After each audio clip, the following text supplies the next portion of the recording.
Omulamuzi wa kkooti ya LDC wane Makerere Timothy Lumunye asindisa abantu babiri mu mbuzi ekogga ebizira bye bakoye okutuuka ng'ennaku z'omwezi 13 omwezi ogwokubiri nga bano abavunaanye omusango gw'okugyako abantu ensimbi mu ngeri emenya amateeka nga babalimbalimba okubatwala ebweru okkuba ekyeyo. Abasindikiddwa ebizira kuliko Ssennoga Hakim n'Empindi Sarah nga kigambibwa nti bano babadde balina kampuni batambuliza mu kikapu etali mateeka eyitibwa Century Tour and Travel Company ne bajjako abantu ensimbi nga babagamba nti bagenda batwala mu mawanga ag'enjawulo okuba ekyeyo ng'enjogera ennaku zino n'embeera bweri.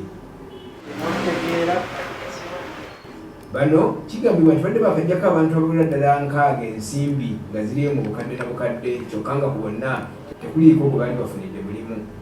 Abakwate emisango gye basomedde bagyegaanye nga baga nti bakikola nga akwera wano omulamuzi wasinzidde okubasindika eruzira nga n'okunoonyereza ku musango guno kwe kugenda mu maaso.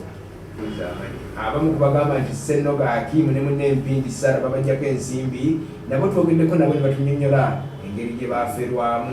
Bamaama twateekayo abaana baffe n'abaana bano bonna bonna nabo ne bateekayo ezaabwe. Tusinze ebyaffe tugenze mu mabanka twewoze ssente, abalala basinze ebyabwe mu bamanerenda abaana balindesibwa ebweru okukola bafune ssente. Banzibako obukadde 5 mu emitwalo 3. Twegaanye era n'omukazi wennyini nalwo twegaanye butatumanyi jjukira resiti tuziyina buli kimu tukiyina. Bangi ku bannayuganda naddala abavubuka abato bazze banyagwa mu mbeera y'emu eno olw'ebbula ly'emirimu